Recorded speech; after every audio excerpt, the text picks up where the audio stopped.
Hello guys, and welcome back to our flag-specific tactics for Domination. This is the final flag on Overflow. We are on flag C, and one thing you'll find on flag C is flag C doesn't have a lot of cover for the flag, and you can kind of see it. I'm in a window similar to what you had on the other side, but the entry is different too. Instead of having a second window that hops out and ends up behind them over here, you don't have that on this side. On this side, you just have this area over here, and you have this door that comes out. So what we've got is we've got a flat archway here, window, door for 3. You have a doorway here. You have a alley here. And then, of course, this whole area that dumps out into here. And then on the opposite side, we have one more right there. So, what could we do about it?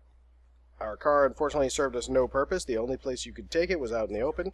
Closest I could find was to crouch in this area, and you were still slightly visible from this direction, but it was very hard to pick you out from the debris, and it wasn't too bad. It eliminated that area, and it really, at that point, you crouched, and you had this area to pay attention to, and it wasn't horrible, but the A flag was definitely the stronger flag, and definitely the one you would want to keep. In the case of keeping the flags, or taking the flags, if your team's playing aggressively, holding C is good for defending B. Keeping A is good for defending A and attacking B. And so it does kind of make it a little bit different because of that, because of this, the non-mirrored part on B and the non-mirrored part back there. You have a stronger position to hold the flag from coming from C, but you have a weaker position to hold and defend and take the flag from on C. Now, essentially what that means is if you're up against an aggressive team that's going to constantly be trying to flip spawns and take flags, then you will want to be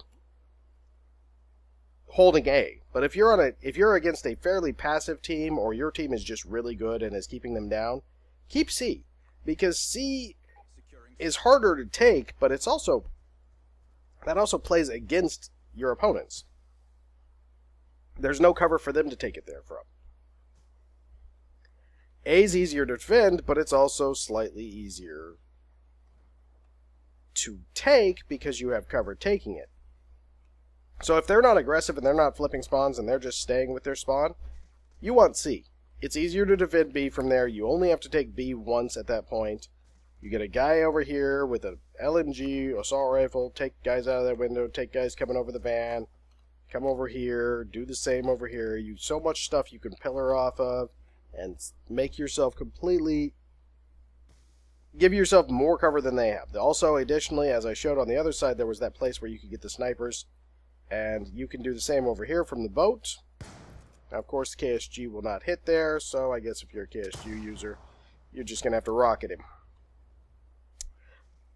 Point being, you can do all of that, and this side is actually, like I said, if you're against a fairly passive team, you definitely want to keep B, take B, keep C, flip the spawns to C if you need to, because it is easier to kill people trying to take the flag.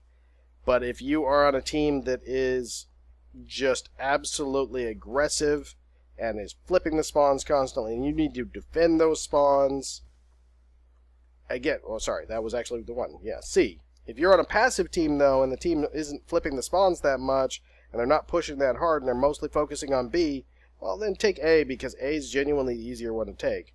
And again, because the A side gives you so much more cover on B than the C side, you get an advantage on A. So I'd still give the advantage to A. This does not explode. This van also does not explode. So, none of the vehicles that I've seen so far on this map will explode. That one won't, none of those will, so none of the vehicles here are going to explode. Pardon me. Sorry, guys. As to my final thoughts on the map, again, I kind of gave the, I prefer to hold certain flags on this map.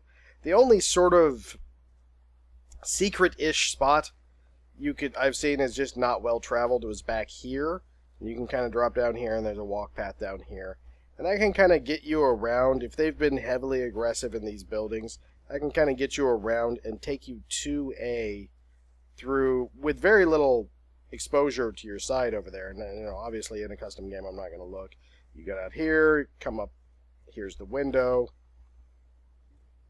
You can come back and take B through here, come attack them from B, or continue on and come out to where you're facing A, and you can actually get from here. And I'm sure everybody knows about that spot, but that downside I haven't seen a lot of people use, so I figured I'd mention it. The map itself is, obviously with the windows, favorable somewhat to snipers. Assault rifles, LMGs can play that, but there is a lot of area back here in this area right here and on the opposite side where you genuinely have a lot of SMG shotgun territory in there, and you can play very effectively with whatever weapon type you want. The map, because of the flag positioning on Domination, I find it a little bit difficult to play and have games that really aren't blowouts one way or the other.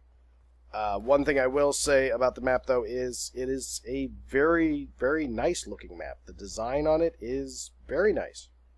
And it's a very visually attractive map, but at the same time, it's not always the most simple to hold and defend. So, hopefully you learned something from this, and hopefully you'll be back for the next map. This takes care of Flag C and final thoughts on the map, and hopefully you guys can put some of this to good use. Get out there, have good luck on the battlefield, and have a great day, everyone.